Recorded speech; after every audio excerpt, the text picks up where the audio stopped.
Positiva Compañía de Seguros, a través de su estrategia positiva Educa, ha sido fundamental para los colaboradores del Ministerio de Educación, pues a través de sus diferentes soluciones de enseñanza y aprendizaje hemos podido acceder a información vital, a sensibilizarnos, a sentirnos acompañados en el cuidado de nuestra salud física y emocional e incluso en el de nuestras familias. Gracias, Positiva, por estar cerca de nosotros.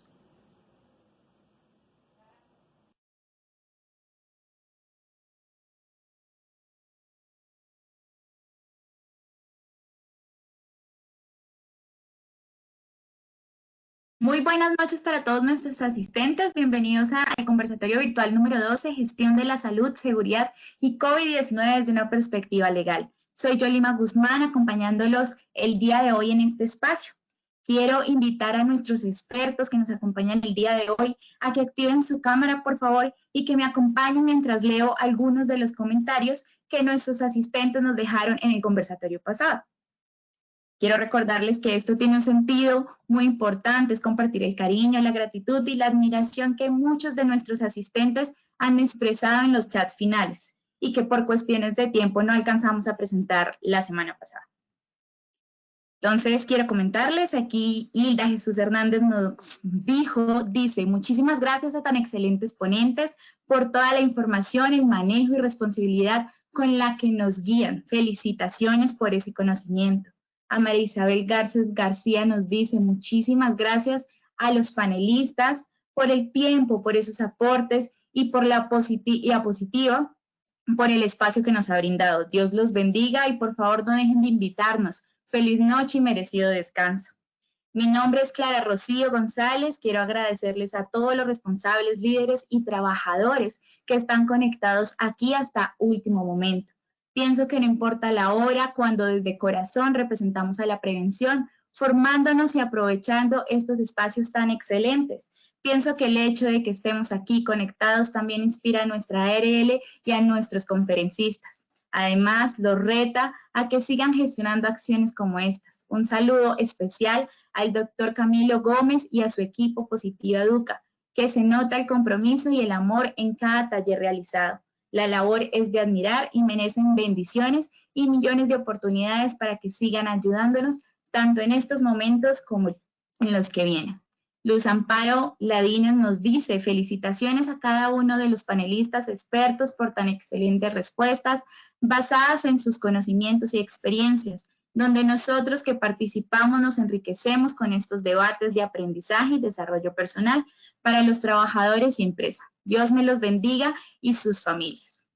Inés Gutiérrez nos dice, cada día son mejores estos encuentros gracias a Positiva y a cada uno de los conferencistas que nos acompaña en la noche. Luz Estela finalmente nos dice desde Popayán, muchísimas gracias a todos los panelistas, como siempre, muy intelectuales e inteligentes. Muchísima calidad humana, excelente ambiente y da gusto escucharlos. Muchísimos aplausos virtuales. Bueno, esto fue lo del evento pasado y esperamos que este evento también los podamos enriquecer a todos con mucho conocimiento y con unos debates de mayor conocimiento. También quiero invitarlos a que ingresen y conozcan nuestro Centro Virtual de Aprendizaje de Seguridad y Salud en el Trabajo, Posipedia, que es la biblioteca digital y el primer centro experto en seguridad y salud en el trabajo, en el cual se encuentra publicado más de 1.320 herramientas para la prevención de los riesgos de los diferentes sectores económicos. Además, allí podrán encontrar todas las grabaciones de nuestros conversatorios, talleres web, seminarios, paneles y foros. Por supuesto, podrán visualizar la programación de acciones educativas y se podrán inscribir para que sigan participando en estos espacios educativos. Y bueno, esta es mi invitación el día de hoy a que visiten nuestro centro virtual Posipedia y que conozcan todo este material diseñado por Positiva para cada uno de ustedes. Sin más preámbulos, damos inicio a nuestro conversatorio virtual número 12, Gestión de la Salud, Seguridad y COVID desde una perspectiva legal. Y como siempre, le quiero dar la bienvenida al doctor Camilo Gómez, vicepresidente de Promoción y Prevención de Positiva Compañía de Seguros, quien nos sigue acompañando todos los miércoles como líderes de estos espacios tan importantes. Bienvenido, doctor Camilo, y bienvenido a todos los panelistas. Gracias por estar acompañándonos. Buenas noches, Yolima, muchas gracias. Una bienvenida a nuestros panelistas, al doctor Carlos Ayala, a la doctora Carolina, al doctor Jesús Palomino, al doctor Iván Cinesio. Ustedes nos acompañan, doctor Palomino, doctor Iván, tal vez en un clima diferente al de nosotros, hoy con una fría noche bogotana, eh, y pues con la plena compromiso que se ha tenido en estos hasta hoy 12 eventos, 12 conversatorios, en donde gracias a su apoyo, a su disposición, a su conocimiento, hemos podido llegar a muchos colaboradores, a muchos responsables de los sistemas de seguridad y salud en el trabajo, a empleadores y a todas las personas que hacen parte de esta familia positiva. Hoy ya casi con 700 asistentes, todos muy puntuales, todos muy juiciosos, ingresando, porque están siempre muy dispuestos a escucharlos a ustedes en estas orientaciones tan valiosas desde la práctica que hacen para que este proceso de reactivación económica que ya lleva varios días, ya algunos meses, pues se siga consolidando y sobre el cual también hay que construir obviamente unas bases muy claras de lo que representa ese fundamento jurídico, fundamento normativo que hacen que la gestión en la seguridad y salud del trabajo pues tome un valor superlativo también. Muchas gracias a ustedes por su presencia, mis apreciados doctores, mi doctora Carolina, la veo muy bien con ese vaso de positiva, disfrutando tal vez un café. Y hoy tenemos como la dinámica habitual una serie de preguntas. Son 8 preguntas las que tenemos, procurando al finalizar tal vez que nos queden unos 30 minutos para abordar unos temas puntuales frente a la expedición normativa que hemos tenido recientemente, todo el tema de circulares y demás, en donde gracias a la colaboración siempre y la disposición del doctor Carlos Ayala, pues nos dará unas líneas para que nosotros como equipo de panelistas, o ustedes más bien, pues no como me decían ahora, tomen notas, sino también procedan a hacer comentarios sobre las mismas. Les doy la bienvenida, buenas noches a cada uno de ustedes y les doy paso para que por favor saluden a su audiencia. Ya vamos en 720 asistentes en este momento. Entonces, quiero darles un minuto para que saluden a su audiencia, para que nos cuenten cómo ha estado esta semana de trabajo y escucharlos. Doctora Carolina, un gusto saludarla. Hola, perdón, buenas noches a todos. Es un gusto aquí estar otra vez con ustedes. Los extrañaba ya bastante. Creo que han pasado muchos días desde que no nos vemos y desde que no discutimos temas académicos en este espacio. Claramente, como lo mencionaba el doctor Camilo, desde Bogotá está haciendo mucho frío, pero pues gracias a Dios han sido días muy activos. Espero que nuestra audiencia también se encuentre muy bien, sigan protegiéndose mucho y estén con todas las condiciones de bioseguridad.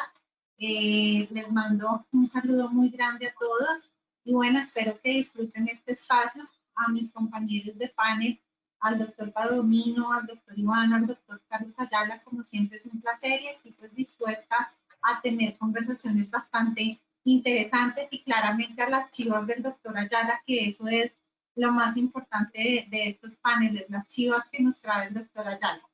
Entonces, buenas noches para todos y bueno, bienvenidos. Muchas gracias siempre por conectarse con nosotros. Gracias, doctora Carolina. Doctor Carlos Ayala, buenas noches. No, para todos muy buenas noches, doctora Carolina, doctor Iván, doctor Camilo, doctor Palomino, ¿no? Y a todos los asistentes, participantes. Esto es un momento de conocimiento, de reflexión, de análisis.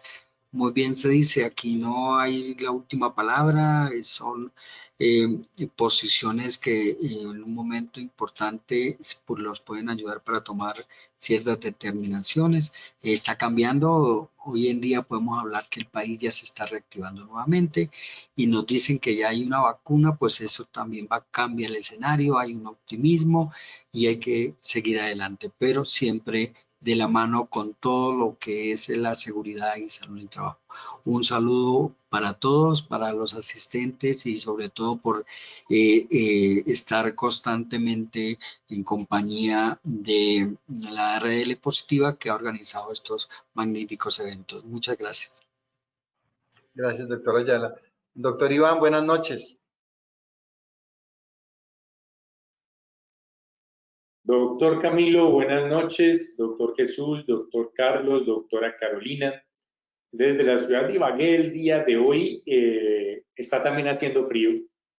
También ha estado lloviendo los últimos días, pero pues digamos que ayuda a equilibrar la temperatura en términos generales. La reactivación aquí en Ibagué se ha dado en forma progresiva, pero precisamente, tristemente, voy a calificar la actitud que tenemos nosotros tras que nos permitieron salir a la calle, y es que la gente empezó a exagerar, y eso volvió a traer como consecuencia medidas restrictivas, sobre todo en estos puentes relacionadas con toque de queda y restricciones de movilidad y de determinadas actividades. La pandemia no ha terminado, continuamos con situaciones sanitarias que obligan al autocuidado, no a un aislamiento estricto, pero sí a un cuidado individual, colectivo, a nivel familiar y social. Entonces la invitación es a que nos reactivemos, tengamos la actitud, pero seamos prudentes y seamos cuidadosos con lo que realmente importa. Uso de mascarilla, aislamiento, lavado de manos y adicionalmente la responsabilidad individual. Si tiene síntomas, repórtelo y tenga los cuidados correspondientes. Gracias, doctor Iván. Doctor Palomino, buenas noches. ¿Cómo se encuentra usted? Muy buenas noches para todos, para usted, doctor Camilo, mis compañeros de panel, doctor Carlos Luis, doctora Carolina, doctor Iván, el equipo técnico que nos apoya, hoy Yolima, y saludos también a Lina, donde se encuentre, Fernando, y la web audiencia. Un poco con sentimientos encontrados, como dirían los románticos, porque sí, ya sabemos que se acerca, han anunciado 2 importantes laboratorios, avances en la vacuna, pero hoy que tuve forzosamente que salir al centro comercial para diligencias personales, pues me sentía como que un poco mal, tratando de eludir, como cuando uno va y porque nos estamos relajando demasiado. Las personas, yo vi una actividad muy normal en mi querida ciudad Barranquilla, pero no todos estaban usando sus tapabocas, las personas hablan, gritan, vociferan, caramba. El COVID no se ha ido por decreto, él sigue allí. Entonces me uno al llamado de mis compañeros a que recordemos que lo más valioso es la vida y que si usted se protege, también me protege a mí, protege a sus compañeros, a su familia. Cuidémonos. Gracias. Muchas gracias, doctor Palomino, por su saludo. Entonces, pues creo que podemos entrar en materia. Tenemos ya 800 asistentes en este momento y hoy pues vamos a tener unos videos enviados por nuestros afiliados. Es importante recordar que a estos eventos, a estos talleres virtuales, pueden acceder no solo las personas afiliadas a Positiva, ya como trabajadores vinculados a través de una empresa, sino también todas aquellas personas que a través de nuestros enlaces, sin ser afiliados a Positiva, tienen acceso a estos espacios tan enriquecedores, tan llenos de información, de una información, como lo hemos dicho, de manera práctica, desde el propio contexto académico, que hace que cada uno de ustedes, queridos panelistas, pues exponga de manera clara su criterio frente a una situación particular, y es así como traemos una serie de preguntas a las que daremos paso de manera inmediata.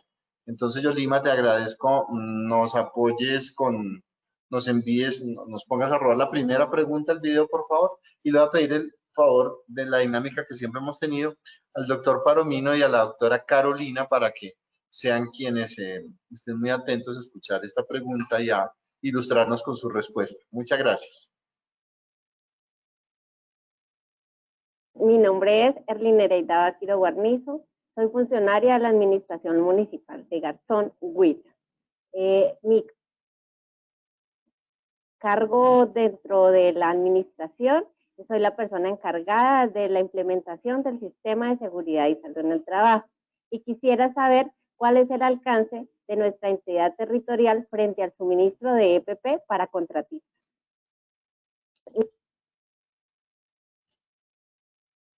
Muchas gracias a Erly por su pregunta desde Garzón, en el Huila, y doy paso a ustedes, queridos panelistas, para que nos ilustren, como les decía, con la respuesta. Permítame iniciar. Lo primero que hay que señalar es que cuando hablamos de contratistas, debemos diferenciar el contratista persona jurídica del contratista persona natural. Porque el contratista persona jurídica, por tener vinculado trabajadores y ser un verdadero empleador, él debe entregar a sus trabajadores los elementos de protección personal. Por lo demás, sabiendo que el 1072 apunta a la protección de los trabajadores, la pregunta la entiendo con referencia a los contratistas persona natural, que también le llamamos trabajadores independientes. Pues bien, antes de este confinamiento, el trabajador independiente debía llevar sus elementos de protección personal. Ya el doctor Carlos Luis nos lo ha dicho en varias ocasiones, que el trabajador independiente se va asimilando poco a poco al trabajador dependiente, y encontramos que el 19 de mayo, a través del decreto 676 del 2020, 19 de mayo de este año, se modificó el decreto 1072 en el artículo 2242215, que a su vez ya había sido modificado por el decreto 1273 del 2018, y en esta modificación se adicionó un numeral, el numeral 9, que dice textualmente: el contratante está obligado a suministrar a sus contratistas los elementos de protección personal necesarios para ejecutar la actividad contratada. Cuando hice la salvedad al diferenciar contratista persona jurídica de persona natural, es porque este numeral, lo entiendo así, se está refiriendo al trabajador independiente, al contratista persona natural. Por tanto, para la funcionaria de Garzón Huila, en mi concepto, como la norma no ha diferenciado a qué tipo de trabajador independiente o a qué tipo de contratista, hemos de entender por lógica que la obligación es igual para el empleador público, contratante público o contratante privado. Por tanto, su entidad debe suministrar los elementos de protección personal a las personas vinculadas mediante orden de prestación de servicio o contrato de prestación de servicio. Adelante, doctora Carolina, para que nos complemente. Gracias, doctor Palomino. Pues realmente usted ha dado un parámetro muy claro del contexto normativo sobre el cual nos debemos guiar para dar respuesta a esta pregunta. Al respecto, creo que lo único que me falta resaltar o me gustaría resaltar es que los elementos de protección personal son vitales dentro de cualquier actividad, independientemente si estamos hablando de contratistas o de trabajadores directos. Por lo tanto, no es un tema que pueda pasar de agache, es un tema que realmente resulta relevante en toda clase de contratación previa verificación de los riesgos a los que se someten las diferentes actividades. Por lo tanto, es una pregunta de total relevancia, y en este orden de ideas, pues es ratificar que independientemente que estemos frente a trabajadores independientes o dependientes, lo cierto es que cuando hablamos de seguridad y salud en el trabajo como una entidad o como una empresa contratante, pues no debemos olvidar tener un control al respecto. En ese orden de ideas, si nos encontramos frente al panorama que el doctor Palomino mencionaba de contratistas, personas jurídicas, pues tenemos que revisar que realmente cumplan con los EPPs correspondientes, verificar, auditar, y si estamos frente a contratistas, personas naturales, pues garantizar su suministro, y obviamente un suministro que sea idóneo en materia de calidad.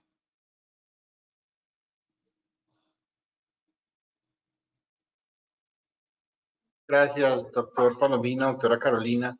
No sé si el doctor Iván, el doctor Carlos Ayala quieran hacer alguna apreciación adicional al tema. Perfecto. Vamos con la siguiente pregunta entonces, por favor.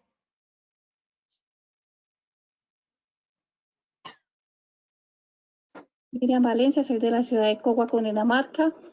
Tengo mi empresa en ARL, pero últimamente he venido recibiendo ofertas comerciales sorprendentes. Sé que mi aporte en PIP es del 14.2% a mi retorno, pero empresas privadas me ofrecen el 40%.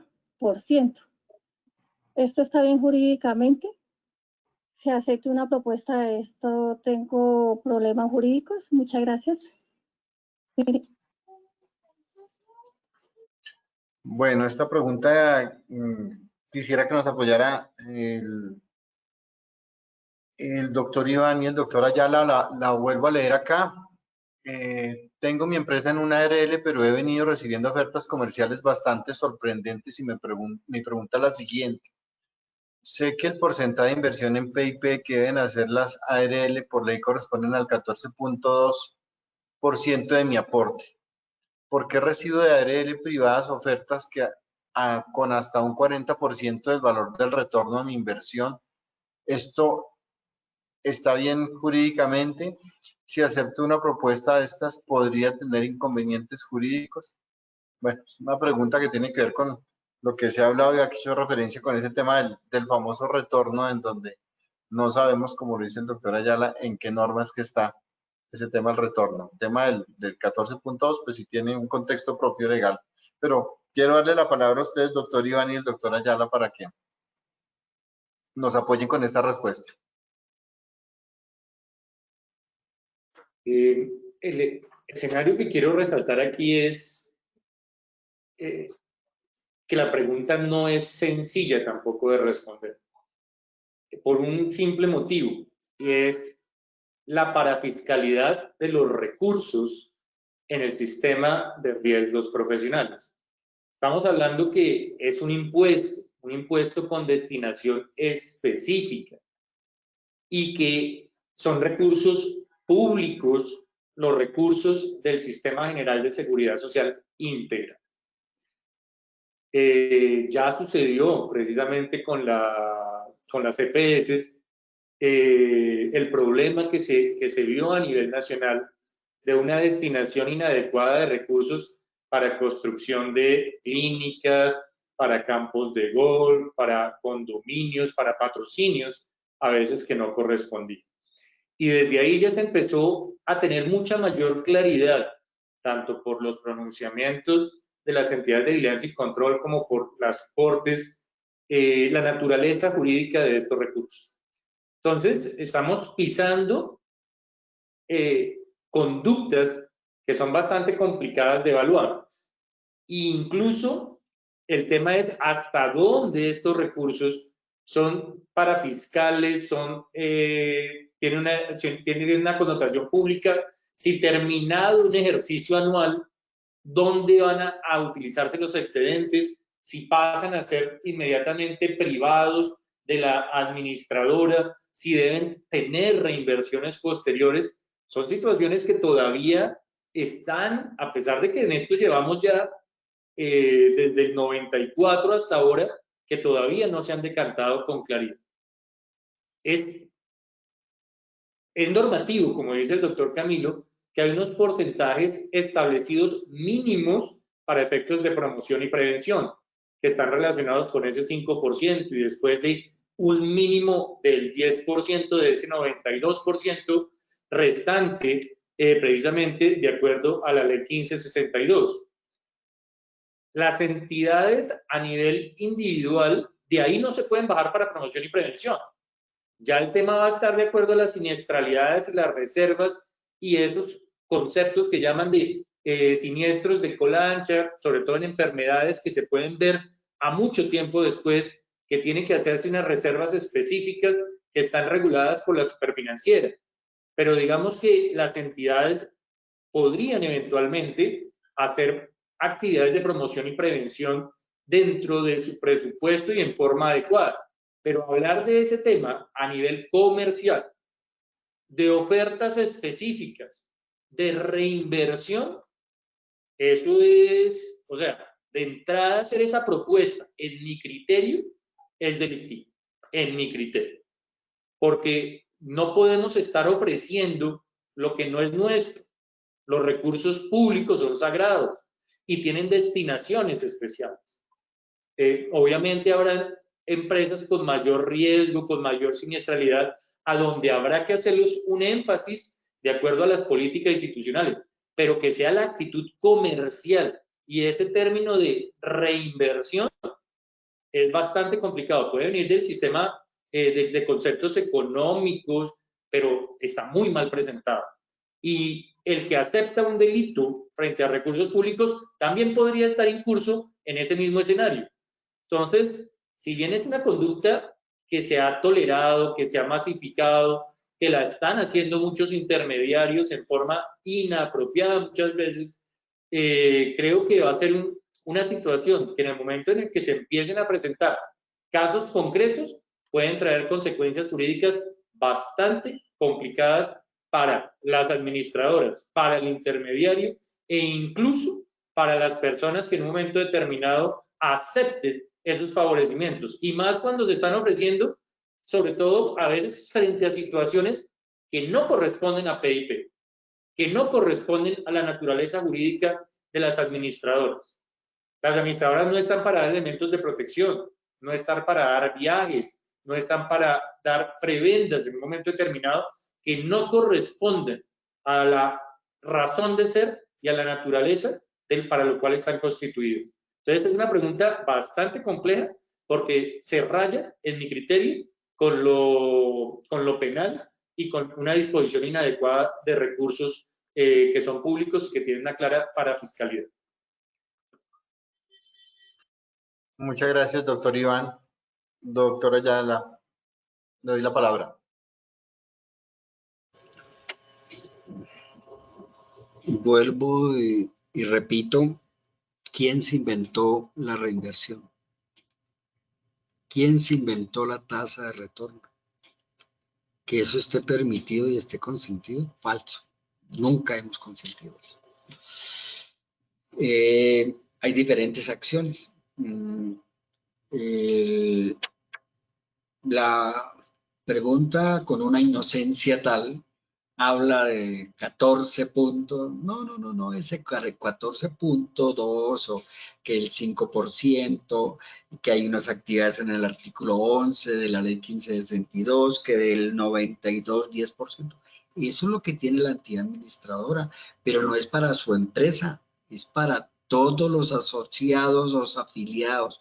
Lo dice el parágrafo del artículo 11, sin ninguna discriminación.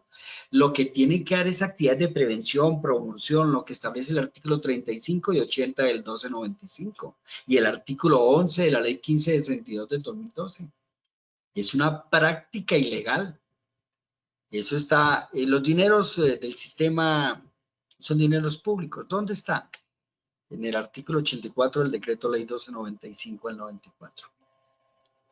Quiere decir que si usted, señor empleador, está con el 40%, eso está prohibido. Entonces puede, como son dineros públicos y le están dando por fuera y de una forma usted lo está tomando, comete peculado contra los recursos de la seguridad social.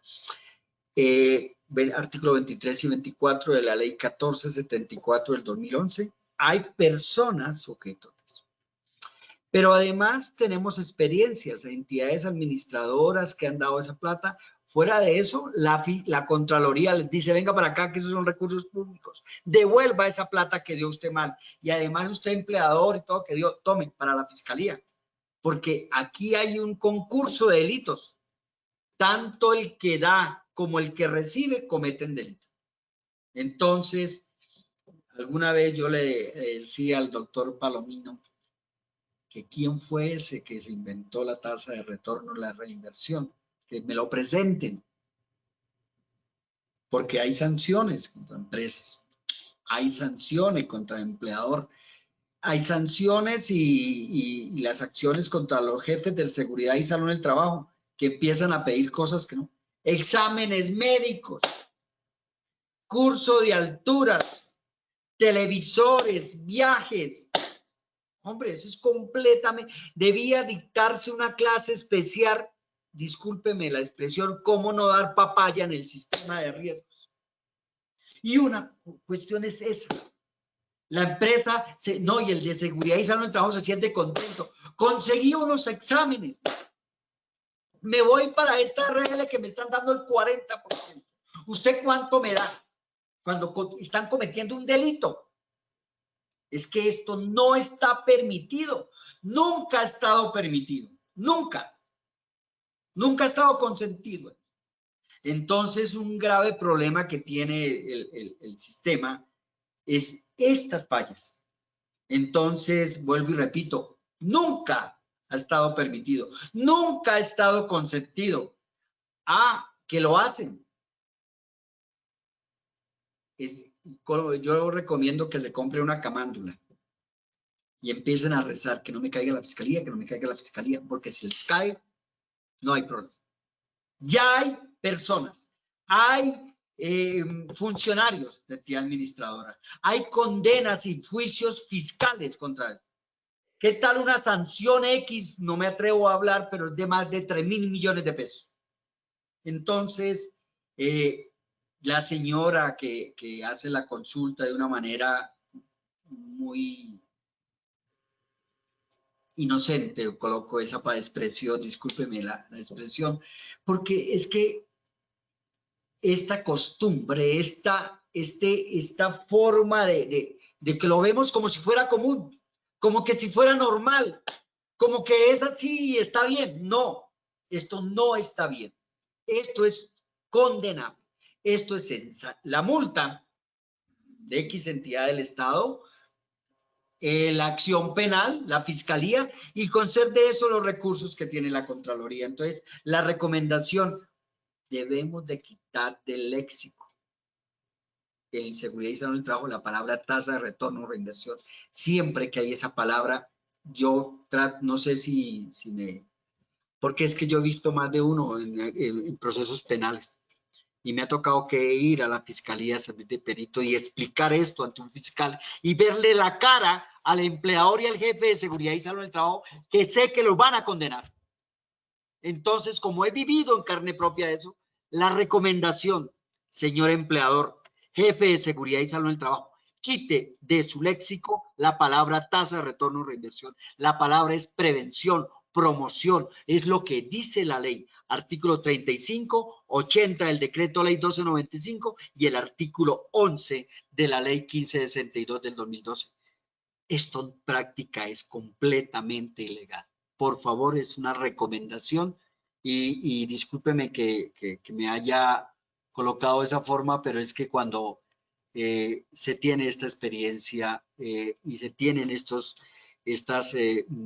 es como recordar esas idas a la fiscalía. Entonces, discúlpeme, pero le estoy hablando con la voz de la experiencia y los casos que me ha tocado que afrontar. Entonces, lo digo por los 3 casos y 3 personas condenadas y haber explicado todo esto ante un fiscal. Discúlpeme, por favor.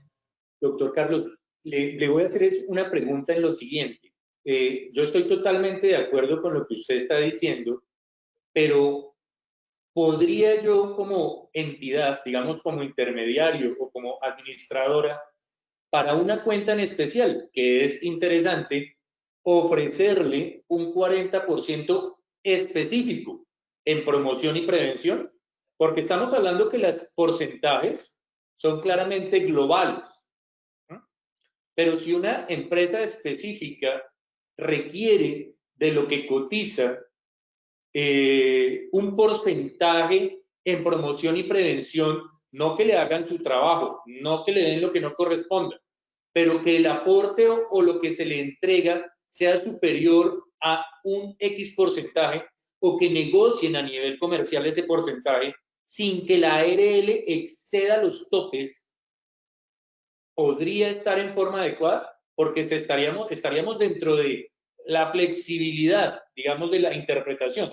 Yo no me excedí, estoy cumpliendo mis topes, pero a esta empresa le ofrecí más porque es un cliente interesante y no le di nada que no correspondiera. Yo no estoy de acuerdo y me parece que es ser global y no sectorizado y no utilizarse como una herramienta comercial. Pero si yo no me salgo de los topes. Circular unificada en seguridad y salud en el trabajo del año 2004. ¿Sí? No pueden haber negociación de topes, cuantías. Lo que tiene que hablarse es de prevención y promoción de actividades. Está completamente prohibida esa práctica, doctor.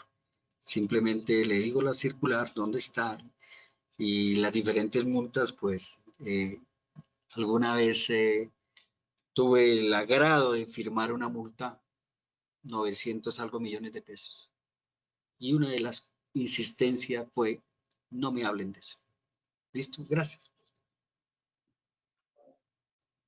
De acuerdo.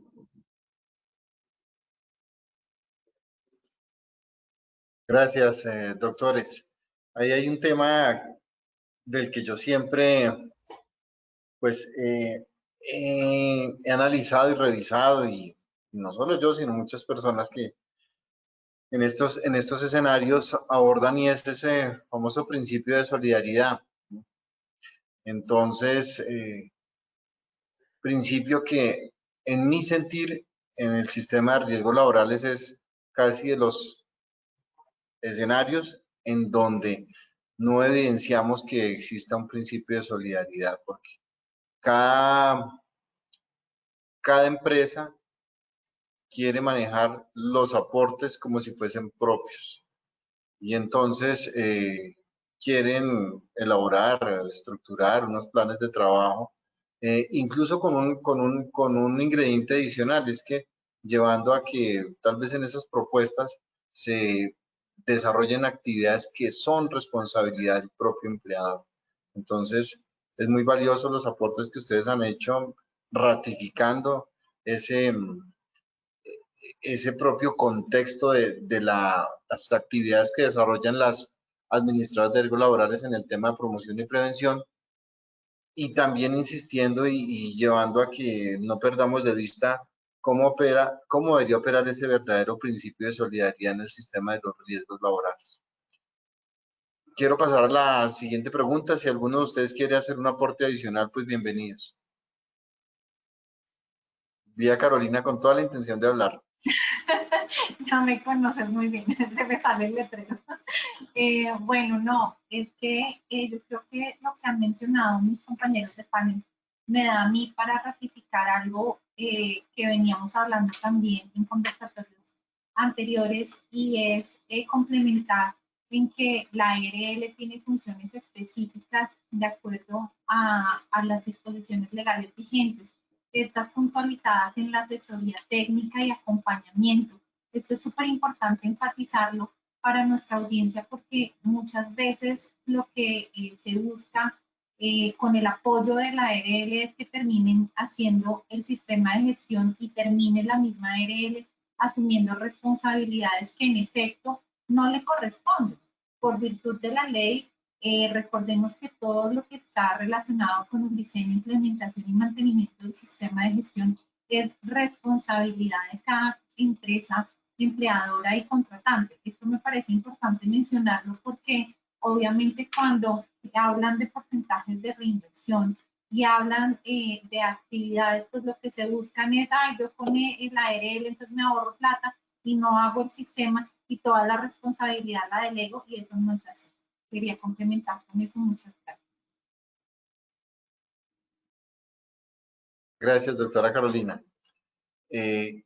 Si les parece, entonces pasamos a la siguiente pregunta, la pregunta número 3. Y le pediría el favor al doctor Palomino y nuevamente al doctor Ayala que nos apoyen con la respuesta a esta pregunta. Yolima, por favor, nos rueda la tercera pregunta, por favor. Buen día, soy Tamara Colmenares de la empresa Multiiris, ubicada en la ciudad de Bogotá. Además, asisto a otras empresas como consultora en seguridad y salud en el trabajo. Y mi pregunta es, ¿ya debemos iniciar la planeación de planes de trabajo en seguridad y salud en el trabajo para el 2021? Desde las entidades institucionales y empresas responsables de dirigir y apoyar el cumplimiento a la labor de los sistemas de gestión y seguridad y salud en el trabajo, ¿Qué recomendaciones nos pueden dar sobre presupuestos de actividades a cumplir, a sabiendas que sigue siendo incierto que nos depara la próxima vigencia? Y no es claro ni nadie se ha pronunciado al respecto. Muchas gracias, buen día.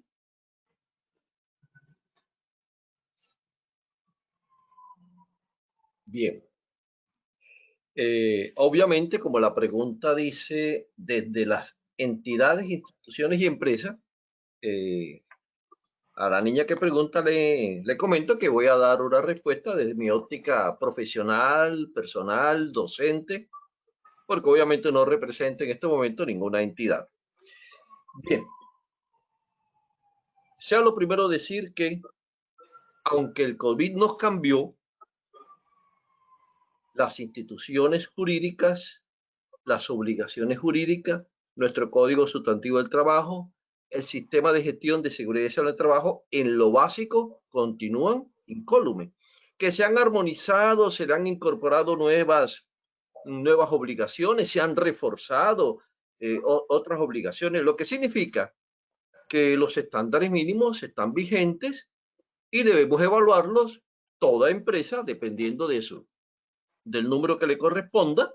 Yo aconsejaría que evalúen los 60 o 62 si tiene actividades de alto riesgo, porque es un buen ejercicio y hay que evaluar los estándares mínimos. De allí, obviamente, dependiendo de su calificación, deberá desarrollar un plan de mejoramiento que incluirá en su plan de trabajo para el año 2021. Eso nos lleva a decir que actúe como empresa normalmente. Quiere decir, evalúe sus estándares mínimos, dé cumplimiento al 1072, sus auditorías, revisión por la gerencia, establezca para el próximo año su presupuesto y ahí sí, como consejo o recomendación legal, el presupuesto debe estar armonizado con la matriz de identificación de peligro y evaluación y valoración de riesgo por lo siguiente.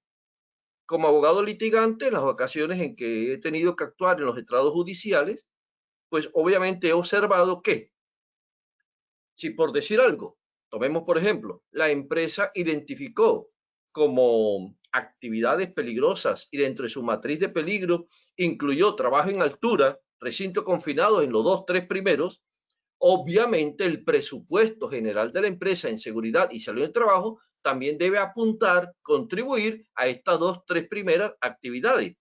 Porque piénsese, por ejemplo, que usted para adquisiciones, compra, capacitaciones, reparaciones derivadas de los equipos de trabajo en altura,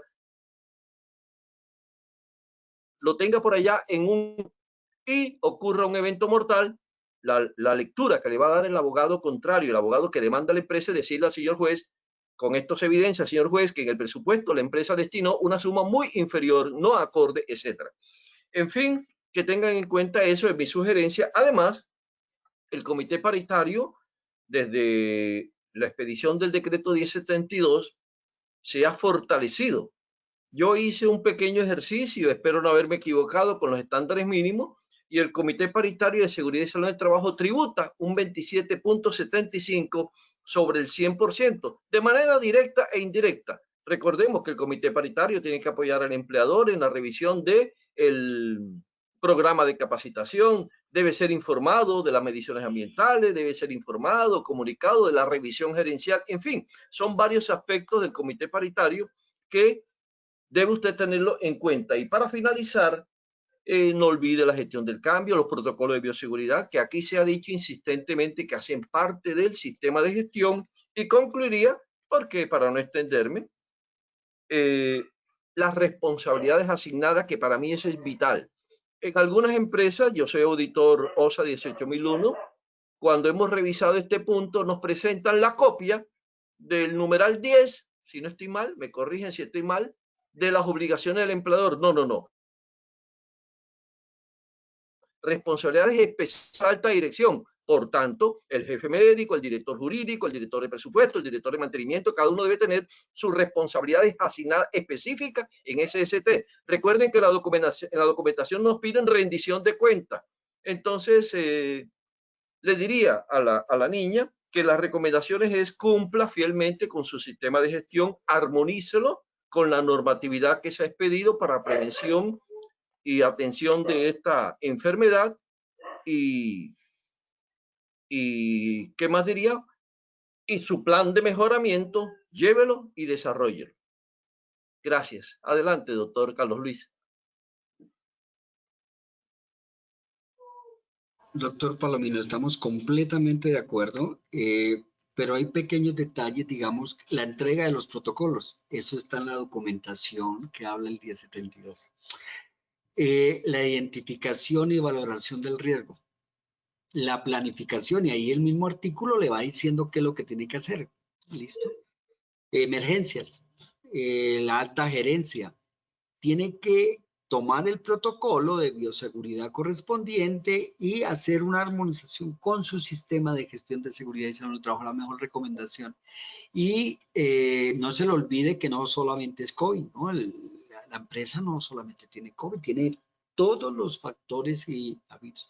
Y el COPAS, al COPAS hay que darle presupuesto. Muchas veces se le queda eso a las empresas y eso lo dice el 1072. Muy bien, el doctor Palomino decía que el COPAS tiene un gran porcentaje dentro del sistema de gestión, todas sus actividades. Importante, involucre todos estos cambios que han existido, de circulares, decretos, todo. Un sistema de gestión debe estar al día. La matriz legal ya cambió. Usted no me puede tomar la matriz legal de hace un año a la de ahora, cambia completamente. Y los sistemas de gestión, yo soy porque lo dice que debe estar firmado por el responsable. El responsable de seguridad y salud del trabajo tiene que tener estar al día completamente en todo. Un jefe en seguridad y salud del trabajo no se puede dar el lujo de estar desactualizado. Está desactualizado, es lo peor. Vamos a ver en uno de los casos penales que el jefe de seguridad y salud de la empresa establecía que él no tenía que darle elementos de protección a los contratistas, trabajadores independientes. Y sacaba el 1072. Se le olvidó que estaba el 676. Claro. Eso es de ahora.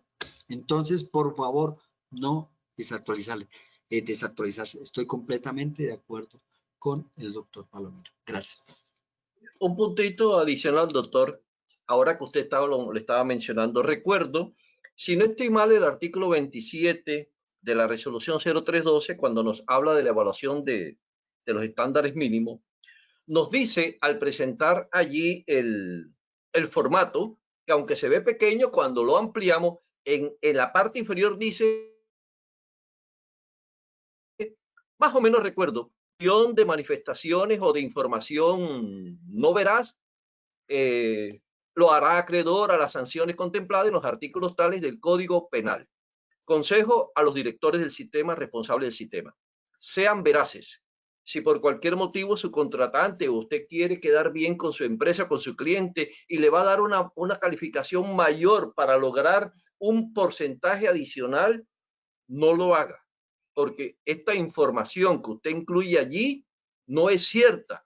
Y en aplicación a los artículos, que no lo recuerdo ahora, doctor, quizás usted lo tenga más presente, pero ahí es claro cuando dice, se harán acreedores a esas sanciones del Código Penal. Y como esto lo firma el responsable el representante legal y el responsable del sistema, pues obviamente todo lo que nos acaba de decir el doctor Carlos Luis, Fiscalía y todo lo demás, y yo aportaré 10 pesitos para la camándola, doctor. Gracias. Muchas gracias, doctores.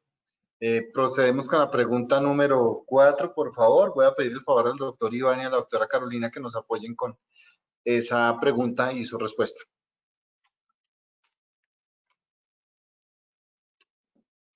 Buenas tardes, mi nombre es Don Antonio Gutiérrez. Las preguntas que tengo en esta tarde son las siguientes.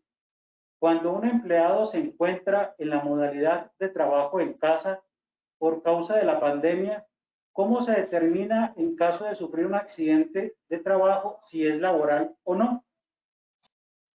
¿Qué sucede si un empleado no reporta los accidentes de trabajo que pueda sufrir en la modalidad de trabajo en casa?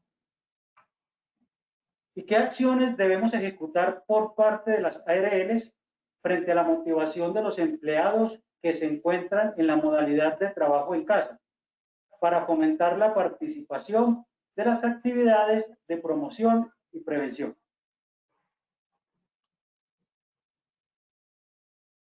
Bueno, tal vez no era una pregunta, eran 3 preguntas. Les doy la palabra para que por favor ustedes nos apoyen. Bueno, hay 3 preguntas por parte de nuestro invitado. La primera es cómo se determina en caso de sufrir un accidente de trabajo, si es laboral o no. Bueno, esto nos lleva, como lo hemos mencionado con anterioridad, a revisar la norma que nos define qué es un accidente de trabajo, y obviamente lo ideal es apegarnos a la descripción de lo que puede ser un accidente de trabajo. No recordemos que deben ser situaciones que pasan con ocasiones como consecuencia de nuestra labor, y obviamente tenemos que determinar la actividad que se está haciendo para determinar si es un accidente de trabajo. No, obviamente en algún momento recuerdo que lo hablábamos y decíamos, bueno, en este escenario pues que estamos en casa, casi que todo lo que le pase podría ser un accidente de trabajo. No obstante, pues desde mi óptica personal y apegada a la ley 1562 de 2012, yo pienso que no toda actividad que ocurra dentro de la casa puede ser determinada como accidente de trabajo. Obviamente tenemos que revisar siempre el caso concreto. Sobre estas preguntas no se pueden dar respuestas de manera generalizada, porque no es lo mismo una actividad A que una actividad B. Entonces, la sugerencia aquí para la persona que nos pregunta es que nos apeguemos a la norma, revisemos en el caso concreto qué actividad estaba haciendo la persona, si realmente estaba en ese momento trabajando, y adicionalmente pues cuáles son las actividades que realiza en virtud de su trabajo y por qué ocurrió el accidente. Pasando a nuestra segunda pregunta, que es ¿qué sucede si un empleado no reporta los accidentes de trabajo que pueda sufrir en la modalidad de trabajo en casa? ¿Qué pasa?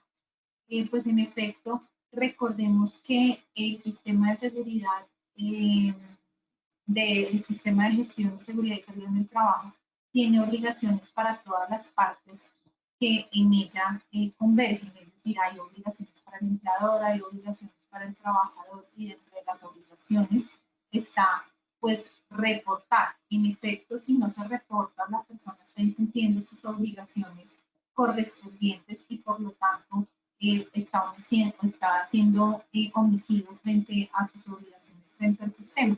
Obviamente esto desde un punto de vista disciplinario es objeto de que sea sancionable, pero más allá de esto o de que sea sancionable o no, lo importante en estas cosas que nos ocupan en materia de accidentes de trabajo es que las personas sean conscientes qué es un accidente de trabajo, la importancia de reportar, y yo creo que muchas veces en la práctica uno ve que las personas no reportan porque o no saben o porque no tienen idea cuál es el canal. Entonces aquí pues me voy mucho más a la parte preventiva que a la parte de decir, bueno, si no reportó, cuál es la consecuencia negativa. Yo creo que aunque uno reporte, lo que debemos verificar dentro de una empresa es si nosotros realmente estamos haciendo una divulgación correcta de los mecanismos que tenemos dentro de la empresa para poder reportar esta clase de accidentes o incidentes, especialmente en época de emergencia sanitaria, porque es evidente que si no estamos en sitio, pues debimos como empresa haber previsto un procedimiento especial para tal efecto. Dicho esto, pues paso a responder la última pregunta de manera previa a darle la palabra al doctor Juan, y es, bueno, ¿qué acciones debemos ejecutar por parte de las ARL frente a la motivación de los empleados que se encuentran en la modalidad de trabajo en casa para fomentar la participación de las actividades de promoción y prevención? Yo, como entiendo la pregunta, es la participación de los trabajadores en las actividades que promueve la ARL. Pues porque en efecto todas las ARLs, en virtud de sus obligaciones legales y más aún de todas estas actividades que en virtud de la emergencia sanitaria están promoviendo, no me queda la menor duda que todas las ARLs pues tienen puestas la camiseta frente a todas estas actividades de promoción y prevención. Frente a los trabajadores el tema es realmente complejo, ya que podemos encontrar universos distintos, es decir, universos en los cuales las personas están súper interesadas y otras en las que realmente las personas no les llaman la atención. Lo importante aquí es generar la importancia, dejar sembrada la importancia dentro de nuestro personal, porque es importante aprender a cuidarnos y en ese sentido pues enfocar la participación de todos. Si no sabemos cuidarnos, pues aprendamos a cuidarnos y obviamente esto ya va también enfocado a un tema de metodología, de duración de tiempo y obviamente de participación. Entonces, doctor Iván, no sé si quisieras complementar algo.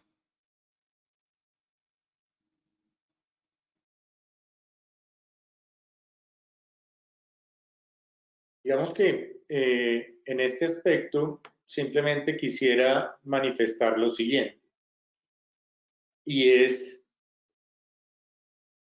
no es fácil dar respuestas estandarizables frente a qué es o no es un accidente de trabajo. Las normas tienen parámetros generales que se deben aplicar a cada caso en concreto. En eso estoy completamente de acuerdo con la doctora Carolina. No es sencillo saber qué es o qué no es. Dependerá de cada situación que el trabajador considere accidente, la valoración de la empresa y en forma posterior todos unos canales para calificación. Esa es la respuesta, digamos, general. Ser dogmático y querer una respuesta específica, pues no va a funcionar frente al tema del accidente, ni de la enfermedad de origen en el tema de la modalidad de trabajo en casa. Yo me arriesgo simplemente a dar una postura, después de haber dicho que dependerá de cada caso concreto. Lo primero para mí es que lo que suceda en la casa, por suceder en la casa, no significa accidente de trabajo. Voy a partir de un ejemplo de pronto. Una persona que está en una llamada telefónica, sí, hablando con el jefe, vive en un 8º piso, se acerca al balcón porque quiere hablar en el balcón porque se siente acalorado y se cae por el balcón. ¿Accidente de trabajo? Para mí, no. Pero está hablando con el jefe.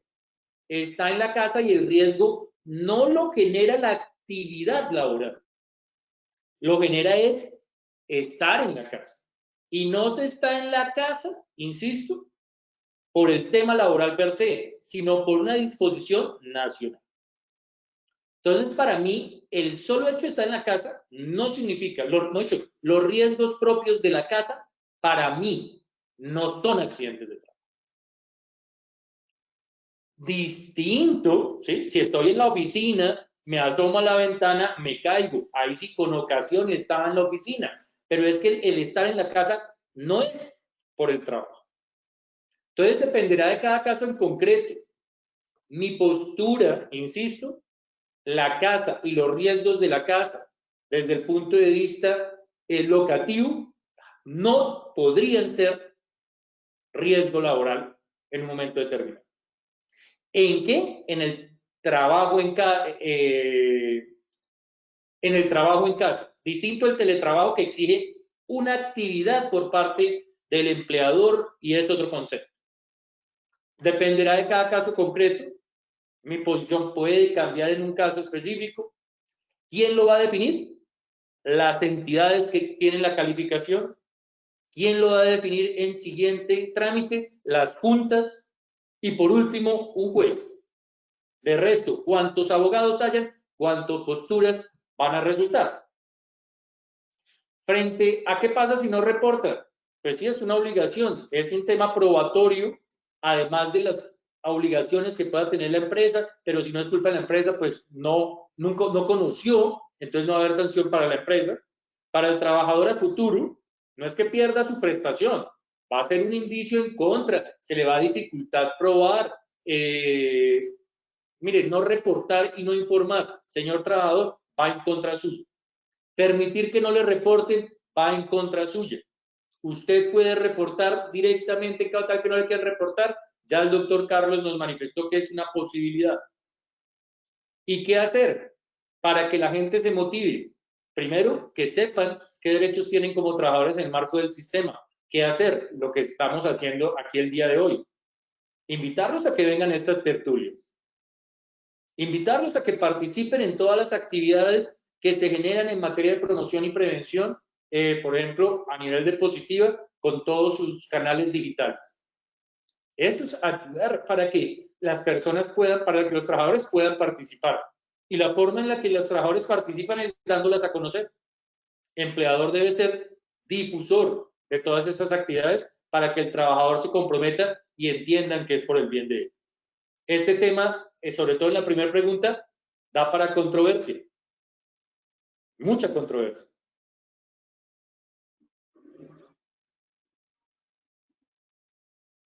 Muchas gracias, doctor Iván.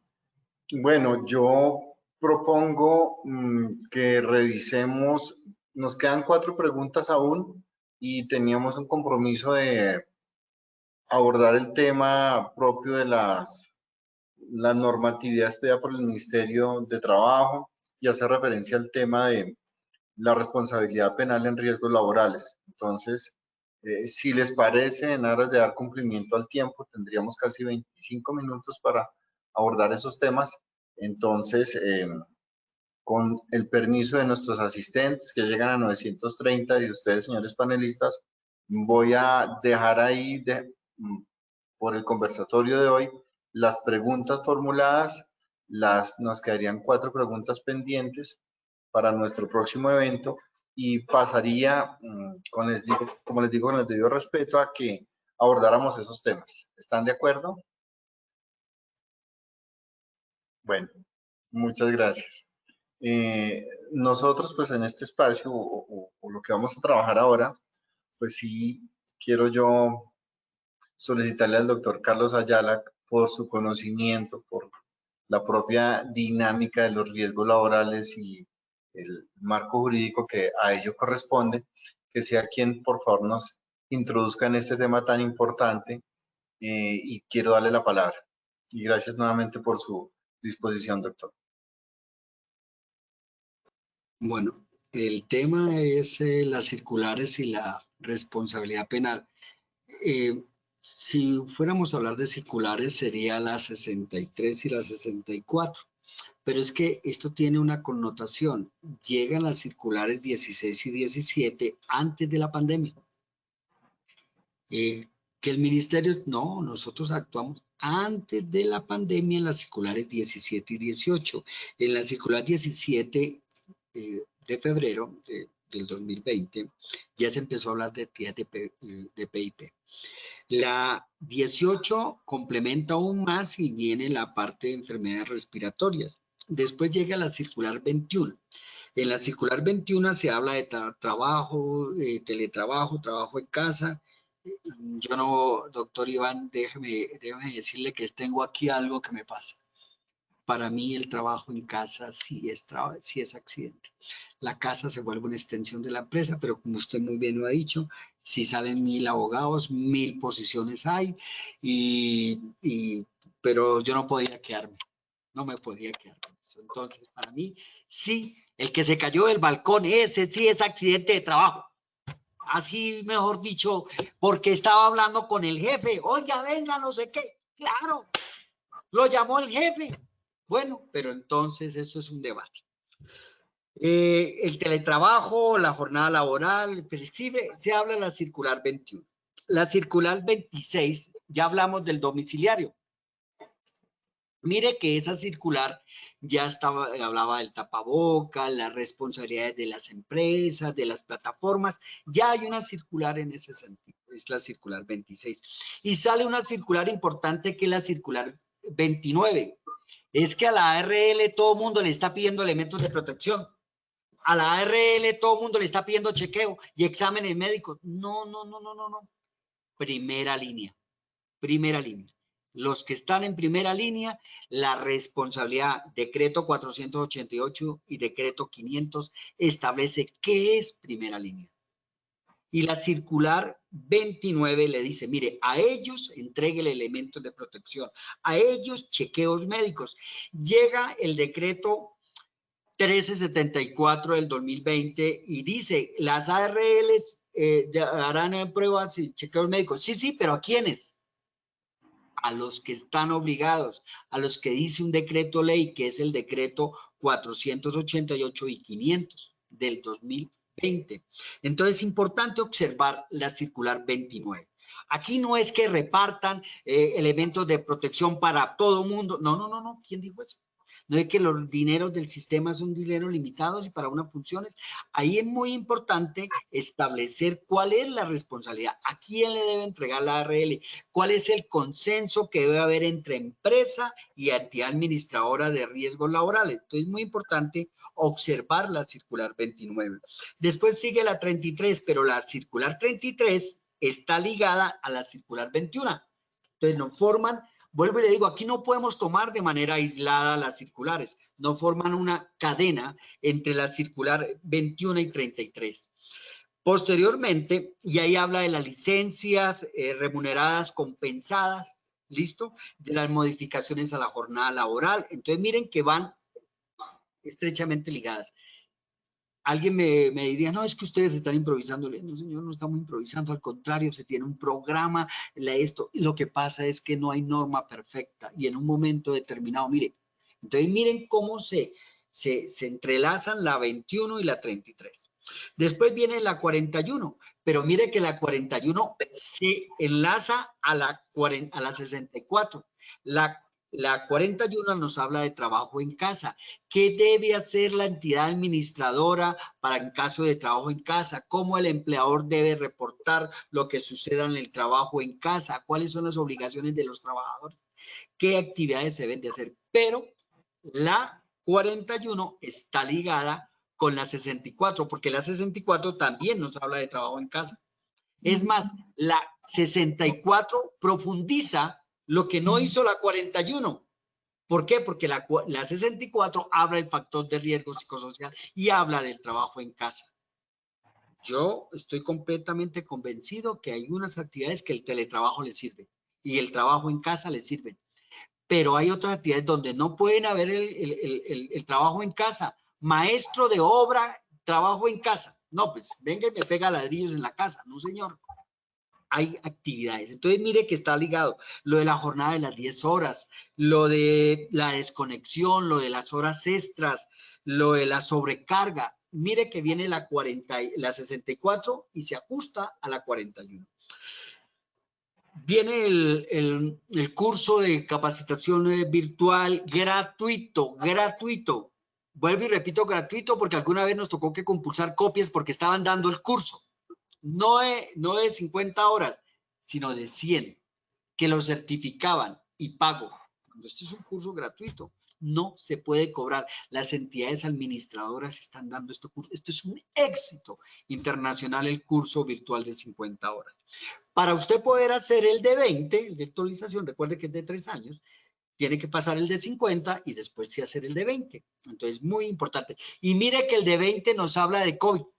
El 20 nos habla de actualización. ¿Cómo es que los sistemas de gestión, el sistema de gestión de seguridad y salud en el trabajo de nuestra legislación es muy de avanzada? Porque ahí en el mismo dice que plan de mejora, que constante actualización, dice cómo es que se debe programar y de tener todo esto en cuenta, las emergencias. Entonces, ahí hay un muy buen sistema de gestión. Entonces, el curso virtual de 20 horas. Y por último, nos llega la circular 64, que la circular 64, uno de los puntos, doctora Carolina, y en eso después yo hice énfasis en que no se debía realizarlo, la batería de factores. Pero el hecho de no realizar la batería de factores de riesgo psicosocial de manera presencial no quiere decir que la empresa no deba cumplir con todas sus obligaciones en materia de factor de riesgo psicosocial. Entonces, ahí hace énfasis y habla de obligaciones en caso de teletrabajo, habla de obligaciones para la vida personal, la vida familiar, habla de las comorbilidades y el trabajo, nos habla de la pospandemia, que es algo ya de avanzada. Nos habla la circular 64, nos habla de las responsabilidades de la administradora de riesgos laborales, responsabilidades de los trabajadores, de los empleadores. Entonces yo creo que en la 64 no solamente es el factor de riesgo psicosocial, sino todo el engranaje de todas las obligaciones en materia de esta pandemia. Esperamos que esto sea, el COVID llegó para quedarse, pero ojalá vacuna supere, pero el gran avance que ha tenido la seguridad y salud en el trabajo ha sido porque no le estábamos dando importancia a los factores de riesgo. Los factores de riesgo biológico aquí no. Antes le decían al empleador, oiga, hay que comprar tal elemento, tal cosa. Ahora le dicen al empleador, oiga, hay que comprar tapabocas, córrale y compre los mejores. ¿Qué hay que hacer? Tome. ¿Que hay que comprar alcohol? Tome. El empleador, que esto no sea por el COVID. Esto ya va a quedar en una cultura de nosotros, el autocuidado, el no descatimar en las medidas de prevención y promoción. Yo veo al COVID como un mensaje, como que nos dieron una alerta, una alarma y cuidar el bienestar.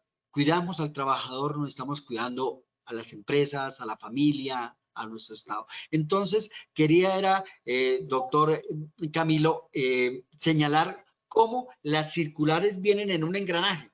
No es las circulares solo. Lo mismo que estábamos hablando, y le debo un almuerzo al doctor Iván, eso sí, para el apoyo por aislamiento. Yo le dije que iba a salir en 15 días. No puedo ser, digamos, de los trámites administrativos, pero Dios quiera, por favor, se dé el aislamiento porque la empresa lo necesita. Y rápidamente, por cuestiones de tiempo, voy a señalar 5 casos penales. No se colocan los nombres. El uno es de una ciudad muy hermosa donde hay un compañero conferencista, entre todos, ¿sí? Hay otro que es de otro compañero, pero no le voy a decir de dónde ni cómo. El caso de una empresa que llega y 3 trabajadores quedan infectados por COVID. Pero eso de que llegan las autoridades y le dicen, señor, su protocolo, señor, mire que este trabajador no tiene el tapaboca, mire que no sé qué tal cosa. Vamos a hacer pruebas. 3 infectados. De los 3 muere 1. La acción penal para el jefe de seguridad y salud del trabajo y para el gerente. Listo.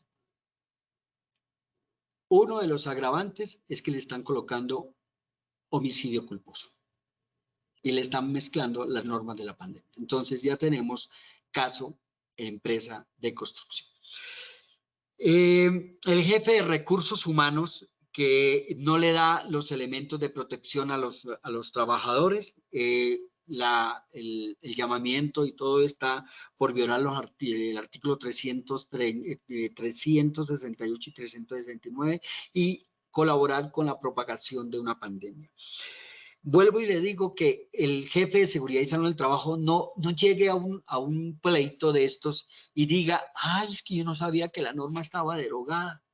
Ay, el famoso principio, la ignorancia de la ley no sirve de excusa. Hombre, usted no sabe que ya salió el 676. No, y ahí viene el problema. Trabajadores con el COVID. Condenan a 26 meses, eso fue por violar eso de trabajo en casa y se la pasas en la calle y ya primer comparendo, segundo comparendo, tercer comparendo, proceso ante la fiscalía, condenado, se confiesa, no tiene antecedentes, listo, 26 meses. Pero ahí viene otro problema, la acción disciplinaria y la pérdida de su vinculación laboral. Trabajador con prueba de COVID, pero la prueba de COVID la coloca como positiva. Falsificaron la prueba. falsedad, peculado contra los recursos de la seguridad social. Unos porque tienen COVID y dicen que no salga, no aparezca con el COVID. Este sí quería tener COVID, pero no tenía COVID. ¿Listo? Y el otro, la entrega de elementos de protección personal. Es una empresa de X entidad pública y no entregan elementos de protección personal, entonces también el proceso. En estos casos no se colocan los nombres. Alguna vez al escribir y todo no se colocan los nombres porque en un momento está el debido proceso, el habeas data, la persona están ante los recursos de ley, simplemente para tocar el tema que lo que nos hace 4, 5 años, 10 años, que yo recuerdo en el año de 1999, empecé a hablar y en mi libro, de las diferentes responsabilidades. Alguien en Medellín me dijo, no, doctor, no. Después salieron todos los... Ahora me dicen que el COVID no tiene, aquí el COVID tiene responsabilidades penales. Es más, el COVID llegó para darle una gran fortaleza a la responsabilidad penal en el sistema de riesgos laborales, porque ahí la pandemia está tipificada. Entonces, lo que quería señalar es que estos casos vamos a tener una gran, digamos, acervo probatorio, casuística el año entrante. Los procesos están corriendo y de manera virtual y están en las audiencias, están en todas esas actividades. Entonces, quería pues hacerles un breve, no sé, recorrido en la parte de las circulares y en materia de la responsabilidad penal en riesgos laborales. No se puede desactualizar el especialista en seguridad y salud en el trabajo. Esa es la recomendación. Disculpe, doctor Camilo, por favor. No, ni más faltaba, doctor. Muchas gracias a usted por su intervención, por sus precisiones. Quisiera escuchar a nuestros panelistas frente a su opinión en el tema este propio de la responsabilidad y tal vez ampliar un poquito, no solo referirnos al tema de la responsabilidad penal, sino también en aquello que tiene que ver con esa responsabilidad civil tan importante y concatenarlo con el tema del reconocimiento de la infección por COVID-19 como enfermedad directa para los trabajadores de la salud. Quiero escucharlos, doctores y doctora Carolina.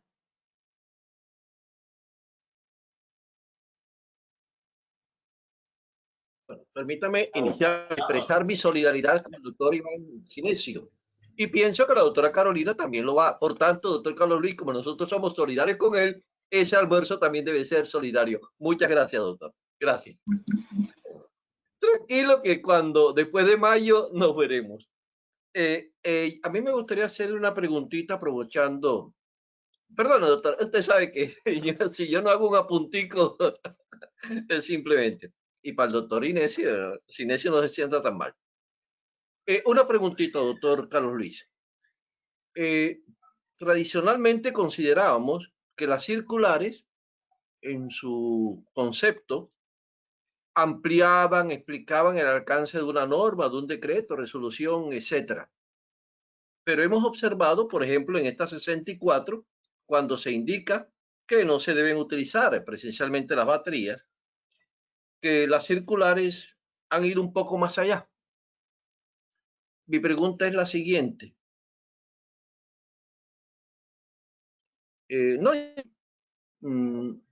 ¿Cuál es el criterio, si puedo decirlo así, para que no solamente el ministerio, sino las instituciones puedan optar para tomar una circular y no hacer el pronunciamiento por medio de una resolución?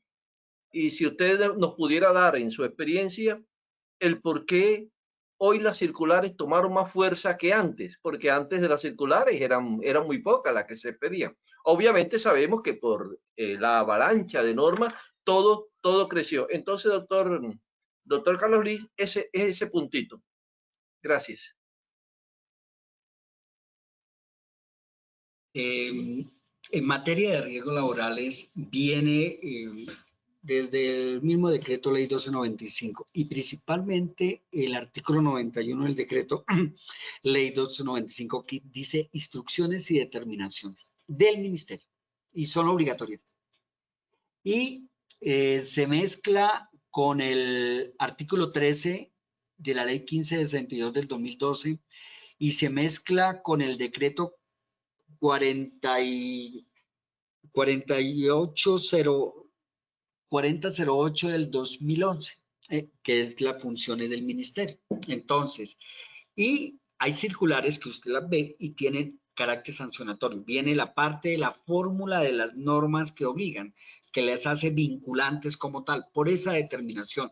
Esto llegó al Consejo de Estado y el Consejo de Estado dice, sí, efectivamente, la entidad de vigilancia y control tiene ese carácter de establecer estas instrucciones o determinaciones de obligatorio cumplimiento. Entonces, está el decreto ley, están las competencias del Ministerio de Trabajo, está una ley que facultan dar esas instrucciones y determinaciones.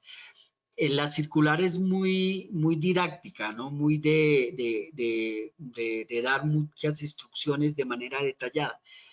Entonces, para diferentes casos, la circular es el mejor camino de poder explicar. En cambio, la resolución sí requiere unos mecanismos, ya tiene otras, digamos, otra mayor jerarquía. Pero hoy en día, las circulares de riesgos laborales tienen un poder sancionatorio por el artículo 91 del decreto ley 1295 del 94, doctor Palomino. Gracias, doctor. Gracias. Muy amable.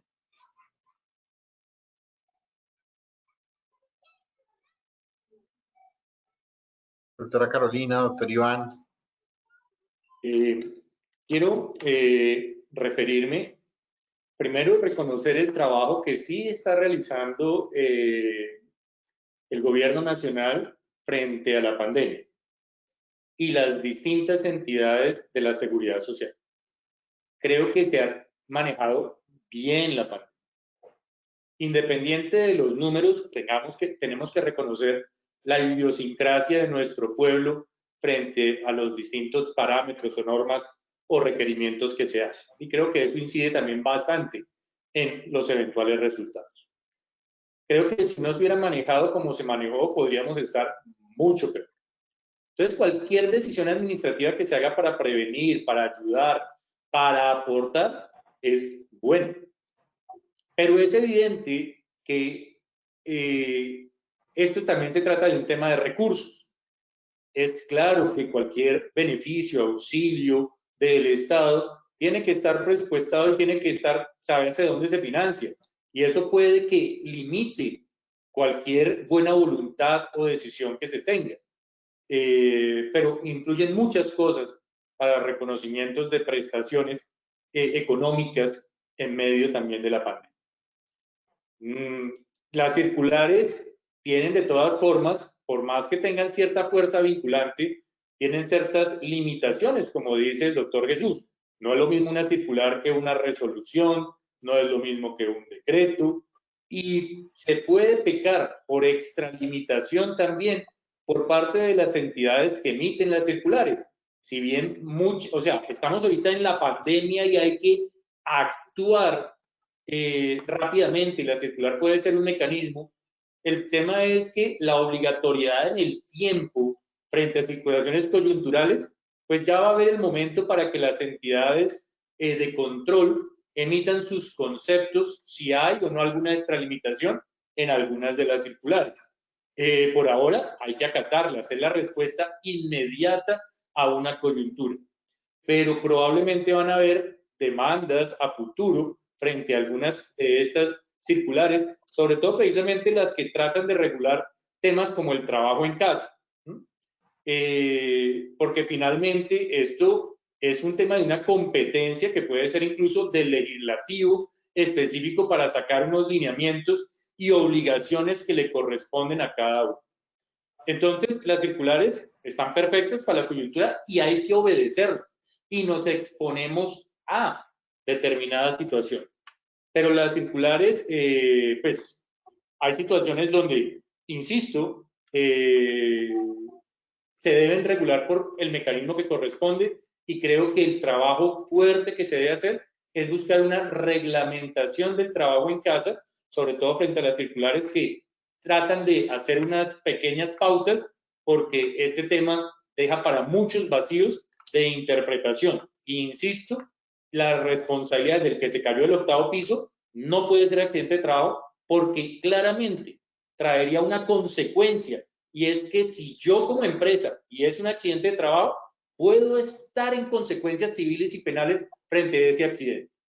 ¿Por qué? Porque el riesgo locativo de ese 8º piso, ¿cómo lo tenía yo a quedar controlado? Porque es que el sistema es integral y es uno solo, y obliga al empleador a incorporar dentro del sistema de gestión lo relacionado con sus riesgos, e incorporar desde el punto de vista los riesgos locativos del apartamento de cada persona, pues es un trabajo que no se va a poder realizar bajo los parámetros que exige realmente un sistema de gestión y que requiere toda la diligencia de un buen contratante. Entonces, ¿qué? ¿Les ponemos mallitas para que no se caigan si se asoma? Y si no se las pone, entonces respondo. No, la forma más práctica y en mi criterio real es no permitir que el tema locativo de entrada fuera un accidente de trabajo, a pesar de que respeto el escenario. Pero eso me lleva al tema de las responsabilidades penales. Doctora Ayala, agradezco todo el trabajo que usted viene realizando en los últimos 20 años, porque se necesita que el juez penal y que la fiscalía entiendan que la vida y la integridad personal es fundamental y se debe, o sea, aquí no hay muertos menos decentes que otros. Una persona que fallece por un accidente de trabajo, evidentemente hay que ver si se tomaron las medidas de promoción y prevención para tratar de evitar. Y el no hacerlo, hay clara estructura jurídica para hablar de homicidio culposo, incluso en casos excesivamente groseros, hasta de dolo eventual, porque el dolo eventual lo permitiría. Si yo sé que un trabajador se puede caer de alturas y no le di los elementos de protección adecuados con la calidad que exigen las normas técnicas y se cae y muere ese pobre trabajador en alturas, claramente habría un dolo eventual, porque yo, sabiendo lo que le podía pasar, se lo permití que le sucediera. Y no hablamos de homicidios culposos, hablamos entonces ya de 25 a 40 años de prisión, porque sería un dolo eventual. Obviamente también dependerá de cada caso concreto, pero es fundamental que los jueces penales, que los fiscales entiendan que la seguridad y salud del trabajo está para proteger a los trabajadores y que su incumplimiento acarrea unas consecuencias a ese nivel. Obviamente ya el tema es, oiga, busquen, además de un buen laboralista que decíamos antes, ya les va a tocar a los responsables del sistema de gestión, además tener el listado de un buen penalista. Porque pues obviamente va a ser a futuro y probablemente se va a volver la dinámica llevar muchos de estos casos a la jurisdicción penal. Pero obviamente también no todo va a ser penalizable. Que hay 3 casos en una empresa de COVID. Ok, toca demostrar la relación de causalidad entre los 3. Sí, está el incumplimiento administrativo y es perfecto.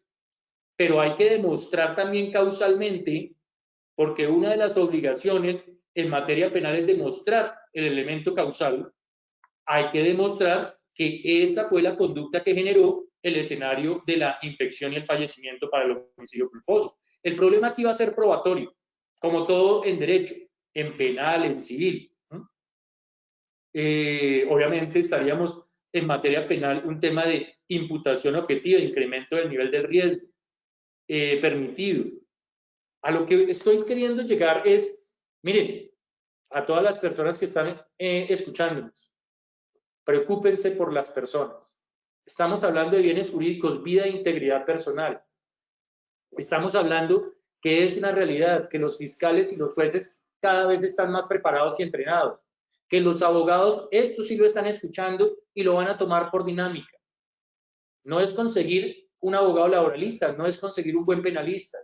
Es el tema de que un muerto afecta a una familia. Una persona con discapacidad afecta a una familia. Una persona se puede pagar. Le tenemos miedo a las responsabilidades patrimoniales, que pueden ser daño moral. Ojo con eso, porque quiero hablar de las responsabilidades patrimoniales en ese sentido. Mire, la responsabilidad de la ARL es una responsabilidad sí objetiva, paga la prestación, pero al margen de eso hay que seguir pagando los perjuicios que se generan. Y el daño moral es un daño muy complejo de evaluar. Y más si volvemos constitucional determinados derechos en materia laboral. Las cuantías empiezan a aumentar y empiezan a aparecer perjuicios de daño a la salud, de vida en relación, perjuicio fisiológico. Una sola persona que fallezca, si tiene esposa, tiene 3 hijos, nada más por daños inmateriales son 400 salarios mínimos. Si es tan grosero lo que pasó que puede afectar un derecho fundamental y así lo categoriza una alta corte, puede incrementar de acuerdo a las tasas o a las tablas que tienen altas cortes como el Consejo de Estado. En la vida en relación, cómo se afecta la relación de esa persona que quedó con discapacidad. Entonces ya no estamos si quedó fue inválido, ya no estamos en 400, sino en 800 salarios mínimos. Lo que no paga la seguridad social, eventualmente de entrada tiene que seguirse asumiendo por parte de ese empleador. Ya vamos en casi 1000 salarios mínimos, eso ya casi son 1000 millones de pesos. Pero hay teorías que dicen que no importa que pague la ARL, también lo que se paga por indemnización es concomitante, no se descuenta. Ya vamos en 1400, 1500 millones de pesos. Entonces, venga, a nadie le exigen lo imposible, le exigen es que hagan lo que realmente se debe hacer. La seguridad y salud en el trabajo es el patrón de conducta, es lo que nos corresponde. No lo hagan por perder 1500 millones. Uno no alcanza a pagar eso, pocas empresas lo logran. Por el tema penal, si lo llevan a rebajar a culposo, es exonerable de cárcel. Pero si se muere una persona, la afectación de unos hijos, de una esposa, de unos padres, venga, construyamos sociedad. Si no les importa eso, pues entonces está lo civil y está lo penal, que es una realidad. Y con tanto problema que hay ahorita de recursos y tanta falta de trabajo y tantos abogados, créanme que va a ser así los casos que se pueden llegar a presentar. Doctora Carolina. Bueno, pues es un tema súper complejo en el sentido en que es bastante amplio y creo que de entrada muchas personas no lo alcanzan a dimensionar, pero que obviamente dentro de la actividad de seguridad y salud en el trabajo es súper importante hablar de las responsabilidades. Obviamente no solo está la penal, que creo que el doctor ya ha hecho una muy buena exposición al respecto, y adicionalmente lo más importante es que ha traído casos prácticos a nuestro conversatorio del día de hoy para que realmente se pueda evidenciar que es que no solo pasa en el Código Penal, sino que pasa en la vida real. A modo de recordatorio y como complemento a lo que el doctor Iván decía, es que no debemos olvidar que existen más responsabilidades cuando hay un accidente o hay una enfermedad. Entonces, lo importante es que tengamos presente que no solo es la responsabilidad penal, obviamente también está la civil, también está la administrativa. Estas responsabilidades pueden actuar concomitantemente en un mismo caso concreto, es decir, frente a una misma situación, puede salir responsabilidad administrativa, es decir, sanciones por el incumplimiento de las obligaciones correspondientes en materia de seguridad y salud en el trabajo por parte del Ministerio de Trabajo. Pueden salir también responsabilidades civiles, eso tanto para el sector público en virtud del artículo 90 de la Constitución Política o para el sector privado en virtud del artículo 216 del Código Sustantivo del Trabajo. Obviamente aquí estamos hablando en conjunto de sanciones de carácter económico que suelen ser muy cuantiosas e incluso también de privación de la libertad. Entonces, esto a que lo menciono, ¿por qué lo menciono? Pues porque finalmente la responsabilidad es toda y las consecuencias son muy graves, tanto para las empresas como para los directivos y los responsables de seguridad y salud en el trabajo. Creo que hablar de estos casos nos traería también la oportunidad tal vez de ampliarlo en el conversatorio, porque sí es muy importante explicar profundidad cada una de las responsabilidades y obviamente traer a colación muchos más casos prácticos porque las personas entienden mucho más cuando ven la empresa, cuando ven qué fue lo que le pasó al trabajador, por qué murió o por qué se enfermó y cuál fue la omisión. Dicho esto, pasa a otro tema que no quiero dejar de mencionar y es el tema de las circulares. Es claro que se han emitido muchas circulares durante esta época de pandemia, no solo por parte del Ministerio de Trabajo, sino por otras entidades públicas. Y obviamente estas dan directrices que por la emergencia sanitaria que vivimos no es posible omitir, pues porque realmente no sabemos en qué situación estamos, no sabemos las consecuencias que conllevan, pero pues si uno ya se acerca netamente a lo que es derecho, sí considero desde mi punto de vista y como administrativista también, veo que hay una extralimitación clarísima de algunas entidades porque intentan regular temas que no les corresponden. Y adicionalmente que intentan derogar disposiciones de mayor jerarquía y eso no es posible. Entonces, valoro inmensamente y claramente todas las disposiciones que sean en pro de la salud, en pro del bienestar de las personas, pero obviamente esto no se puede olvidar que una circular no me puede derogar el Código Sustantivo del Trabajo, que una circular no puede pasar por encima de una resolución y que, por ejemplo, en materia sancionatoria existe el principio de legalidad por disposición constitucional. Todas las sanciones deben estar establecidas en la ley. No se permite que una sanción esté en una norma inferior porque esto sería, pues, mejor dicho, no puede existir, así de sencillo, porque sería inconstitucional, inexequible y el proceso sancionatorio se me cae.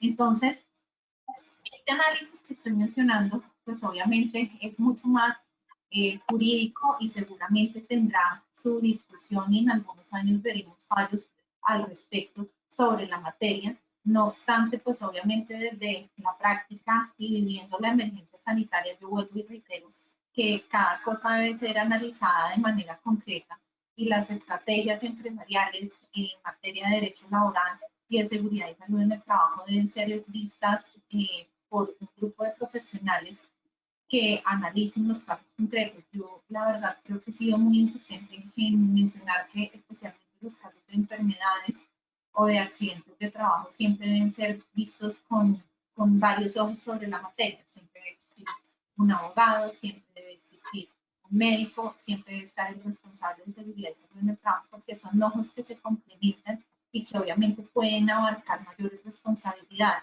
pero obviamente teniendo claro que la emergencia sanitaria no le dio una prioridad a las circulares.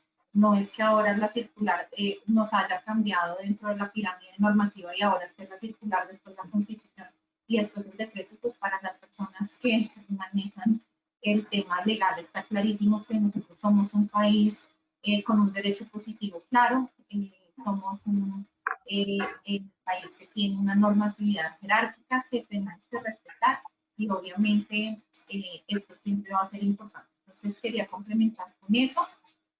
No sé si ahí tenemos la participación del doctor Palomino, entonces le cedo la palabra. Muchas gracias. Quiero comenzar con una frase que la doctora Carolina mencionó cuando dijo: muchas personas no alcanzan a dimensionar, me imagino que se refiere a la magnitud y gravedad de la situación. Veamos. Quiero aprovechar este espacio para hablarle de manera muy cariñosa y cordial a los responsables del sistema, a los asesores, a nuestros colegas, pero en especial a los estudiantes. Porque antes de este confinamiento o pandemia, era común ver en el Face, ¿quién me regala un formato para tal cosa? Y se promocionaban sistemas de gestión con 100 formatos, 1000 formatos. Recuerdo las conferencias del doctor Ayala cuando decía, y le adicionamos la cachuchica. Sí, contra eso estoy totalmente frontal, porque el sistema no puede limitarse a formatos y esquemáticos. No, no, no, no. Por ejemplo, la política se construye al interior de la empresa, eso no es copy-pega. Para no extenderme ni salirme, es la oportunidad en este momento que estamos hablando de la responsabilidad, que por cierto aprendí del maestro, que es administrativa, laboral, civil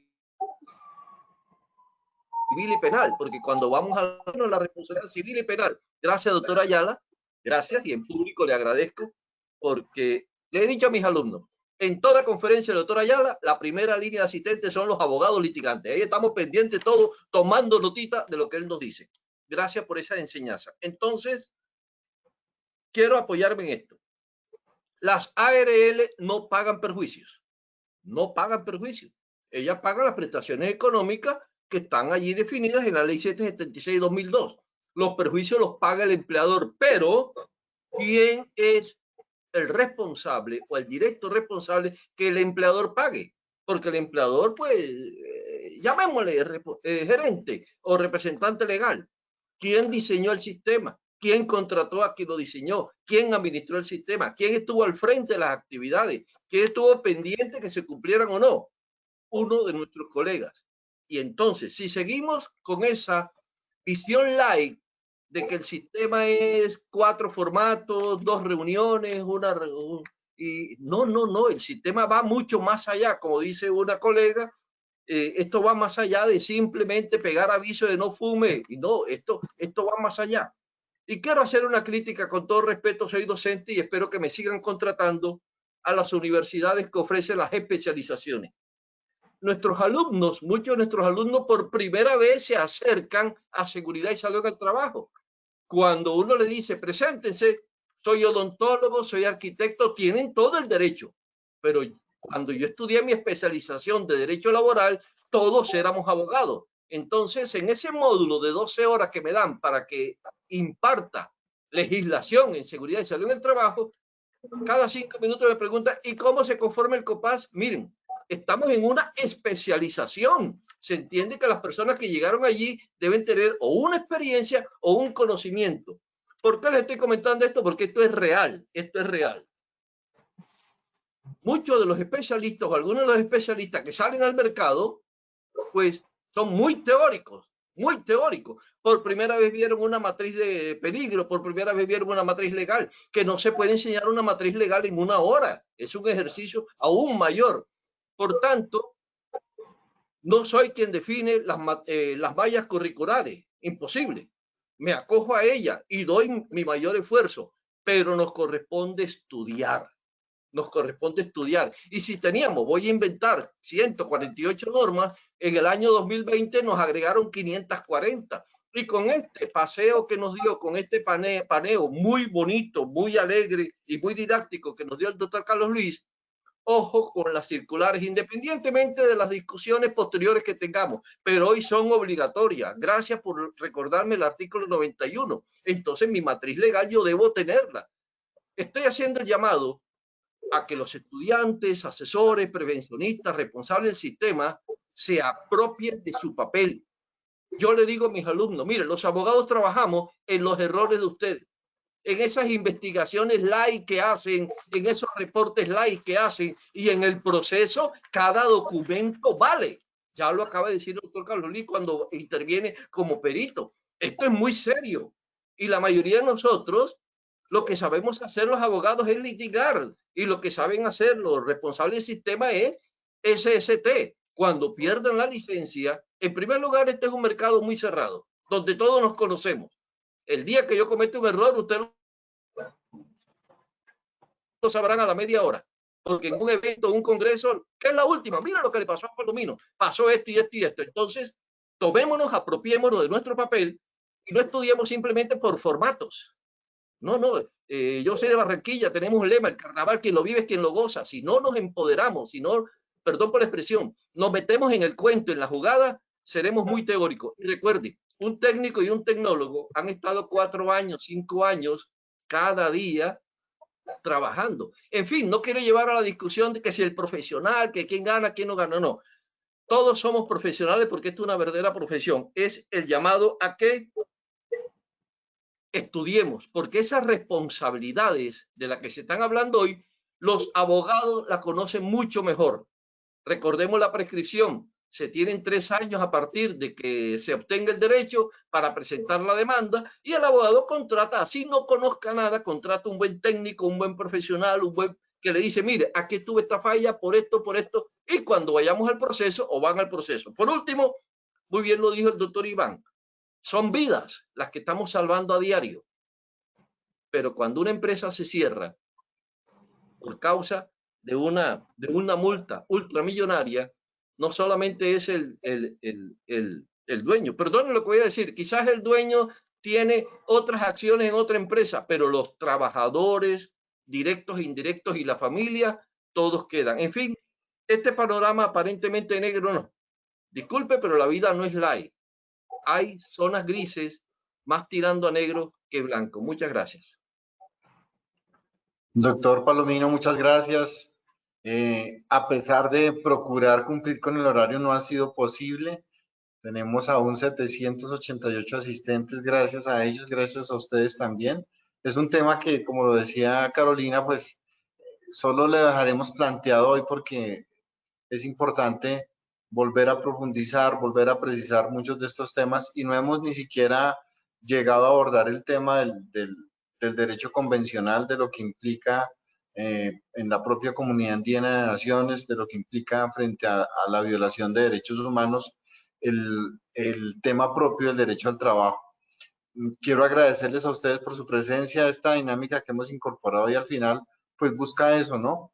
Precisar muchos de estos temas que además de la respuesta precisa que ustedes hacen frente a las preguntas de nosotros, nos deben permitir mantener ese contexto propio de la responsabilidad que existe frente a los responsables de los sistemas de seguridad y salud en el trabajo, frente al empleador, frente a los administradores de riesgos laborales y frente a todos los actores del sistema de riesgos laborales. Quiero agradecerles su presencia, como siempre lo hago, de verdad destaco su compromiso y quiero darles un minutico, por favor, para que se despidan y que me cuenten y le cuenten a nuestros asistentes cómo se sintieron el día de hoy en este conversatorio. Muchas gracias. Empiezo con el doctor Palomino. Bueno, muchas gracias. Yo también, en la próxima quiero tener un minuto sobre el balcón. Quiero referirme a la llamada que atendí en el balcón. Muchas gracias, equipo. Me agradó esta dinámica porque nos permite salir un poquito del texto y, digamos, formato de responder una pregunta. Ya pudimos ser un poquito más amplio. Como siempre, son opiniones personales que no comprometen a la institución. Si alguien preguntara, no, es que los abogados se ponen de acuerdo porque el doctor Camilo le dice no. El doctor Camilo nunca nos ha dicho responda esto, cada uno expresa lo suyo. No, creo que esto se debe aclarar, porque alguien dirá, son abogados de ARL, obviamente le van a dar, mire, aquí también hasta hemos dado un poquito duro a las ARL. En fin, muchas gracias y ojalá que estas vacunas lleguen pronto y nos podamos encontrar presencialmente. Doctor, qué bueno sería un conversatorio presencial. Cierto, que nos volvamos a encontrar, pero presencial y estar allí y pido la palabra, derecho de réplica y cállate. Ojalá, doctor. Yo pagaría por ir allí. Muchas gracias. Hasta luego. Doctor, muchas gracias. Doctor Iván. Si quieres lo hacemos aquí en Ibagué, no hay problema, y pues como su merced dijo que pagaba, pues me imagino que es de todas las personas de aquí, con todas las medidas de bioseguridad, lo podemos realizar, doctor Jesús. No hay problema. Mire, es muy grato compartir académicamente con todas las personas que estamos aquí, con el doctor Carlos, con la doctora Carolina, con el doctor Jesús. Agradecerle al doctor Camilo la invitación que nos hace, la libertad que nos da para poder contestar de acuerdo a nuestras posturas, porque finalmente esto es un ámbito totalmente académico. La forma en la cual yo me expreso es simplemente mi posición por formación y por trayectoria profesional. Es con todo el respeto para las personas que nos están escuchando, están en libertad de tomar, dejar, simplemente estamos expresando nuestro criterio. Vuelvo e insisto, síganse cuidando. Está cerca una vacuna, Ojalá sea efectiva, ojalá la traigamos, ojalá haya una nueva implementación, pero el éxito de vencer este escenario son las medidas que se nos han tratado de inculcar en estos 10 meses. Compromiso con nosotros, con nuestra familia y con la sociedad. El autocuidado, el reporte oportuno, el aislamiento preventivo, la mascarilla y las medidas sanitarias de lavado de manos y adicionalmente ¿no? Entender qué es la vida, lo que está de por medio. Y por último, esto es una oportunidad para todos los que trabajamos en los sistemas de gestión y que tenemos esta especialidad. Realmente se potencializa y vamos a aprender muchísimo de este periodo. Y muchas gracias a todos por la tranquilidad y paciencia, por lo extenso de las participaciones. Gracias, doctor Iván. Doctora Carolina, su mensaje de despedida, por favor. Bueno, pues como siempre para mí, creo que soy muy reiterativo en decir que me encantan estos espacios. La verdad, la dinámica de hoy también me pareció muy interesante. Creo que es bastante productiva porque nos permite profundizar en temas que son muy importantes también para la audiencia. Fue una actividad muy chévere, espero que se repita. Frente a mis compañeros de panel, siempre es un placer pues, discutir académicamente los temas que salen, porque obviamente siempre hay un momento de retroalimentación y de aprendizaje. Entonces, muchísimas gracias a todos los comentarios de cada uno de ustedes, muchísimas gracias a la audiencia. Espero que pasen 15 días súper rápido para que tengamos nuestro conversatorio virtual número 13. Obviamente, súper chévere el día que sea presencial, porque seguramente lo vamos a disfrutar muchísimo más. Adicionalmente aquí, pues yo ya estoy haciendo una agenda bastante interesante, porque entonces creo que va a empezar con un desayuno, un rato de charla entre nosotros, después viene el almuerzo del doctor Ayala, al cual yo ya me colé, porque de ahí ya no me bajan. Y bueno, después vamos a tener un espacio con nuestra audiencia y bueno, vamos a tener un evento bastante interesante. Entonces, muchísimas gracias a todos por su asistencia, por seguir conectados. Quedamos muy pendientes de sus preguntas, que siempre son supremamente interesantes. Y obviamente, gracias por quedarse hasta el final. Gracias a Positiva, al doctor Camilo Gómez, a todo el equipo de Educa y a todos los que hacen posible este evento. Un abrazo muy grande, que se sigan cuidando y aquí nos vemos. Carolina, muchas gracias. Antes de darle la palabra al doctor Ayala para su mensaje de despedida, quiero leer 2 o 3 comentarios que nos hacen al chat. Luz Amparo Landines, excelente presentación de los panelistas por sus valiosos aportes, conceptos, ideas y compromiso de Positiva Educa, por brindarnos las herramientas a nosotros los trabajadores y empresas de asistir, aprender, reforzar y afianzar. Gracias Positiva por tan excelente conversatorio y al equipo de panelistas que siempre aportan mucho profesionalismo, suministrando gran actualización en la parte laboral.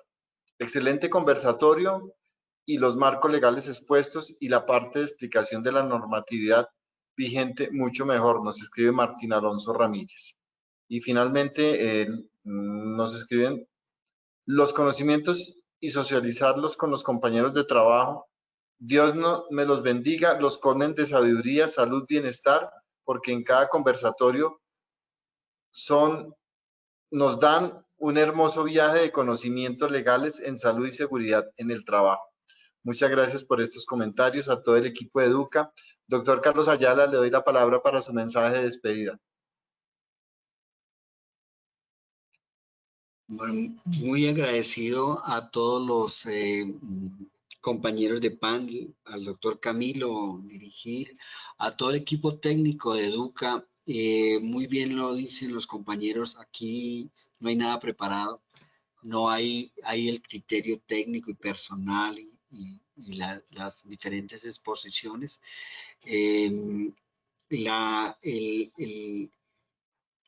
La metodología es muy técnica y personalizada y con todo el respeto, ¿sí? No hay No hay aquí, vuelvo y digo, verdad absoluta y revelada. Y me decía el doctor Iván que 20 años no son 32 años en el sistema de seguridad y salud en el trabajo. Y es la forma en que podemos decirle a esta nueva generación de especialistas en seguridad y salud en el trabajo: por favor, estudien la exigencia académica, el entregarse el 110%. Este es el momento de sacar la licencia a relucir, de colaborarle a las empresas, de estar ahí pendientes de todo esta actividad. Aparezca o no aparezca la vacuna en diciembre o en enero, ya nos quedó una gran experiencia de por vida. Y la seguridad y salud del trabajo van a durar muchos años en ese nivel, alto nivel. Hoy en día un empleador, dígale usted un tapaboca, ¿cuántos necesita? ¿Cuántos quiere? Dígale usted hace un año, 2 años, un tapaboca, no. Mire, una cosa tan sencilla, como un tapaboca, y todas estas actividades nos han cambiado, el COVID nos cambió la vida a todos. Bienvenido el doctor, no sé dónde van a organizar, el doctor Iván ya dice que vamos para allá, pero yo con mucho gusto estaría pendiente de eso. Que las circulares, que no sé qué, que están vigentes, que no están vigentes. Presunción de legalidad. Gústele o no le guste, están vigentes. Entonces, aquí no hay... Mire, si los protocolos, que es de menos, los lineamientos y las guías son obligatorias, vaya, incúmplame un lineamiento, a ver, y va a resultar en la cárcel. ¿Estamos ante una emergencia? Entonces, en este momento, le aseguro que las circulares están conforme a derecho. Claro, yo lo digo porque la mayoría están con mi firma. Entonces, mi firma no, mis iniciales. Pero créame que se hace un estudio concienzudo. Entonces, que no quede en el aire que las circulares son ilegales. Las circulares, hasta que no lo diga el honorable Consejo de Estado, se presumen que son legales. Entonces, que no quede en el aire que las circulares son ilegales. Se ha actuado y se ha actuado bien. Entonces, agradezco a mis compañeros de panel, le agradezco a cada uno de los asistentes. Mire, a veces yo me sorprendo de la hora y yo no sé, están ahí pendientes. Muchas gracias a cada uno de ustedes.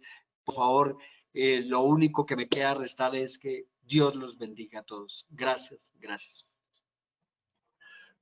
Muchas gracias, doctora Ayala. Gracias a nuestros panelistas por su intervención en la noche de hoy. Gracias a todos quienes aún permanecen en la audiencia. Los esperamos en 15 días con unos temas de suma importancia, de sumo interés. Tal vez tengamos normatividad nueva para ese momento y pues simplemente desearles un resto de semana bajo el autocuidado, bajo la protección que debemos tener. Recordemos que ya cerca encontramos familiares, personas que están siendo afectadas por el COVID en este momento. Antes eran, como yo lo decía en otros espacios, eran números, ahora son rostros que tenemos cerca a nosotros que están siendo afectados. Cuidémonos, por favor. El cuidado que yo tenga representa el cuidado hacia los demás. Seamos muy juiciosos con eso. Una muy buena noche para todos y gracias por su presencia nuevamente acá. Que tengan un buen resto de semana, como les digo, y siempre en Positiva Compañía de Seguros encuentran la manera positiva de abordar esta situación que estamos pasando. Muchas gracias a todos. Hasta luego.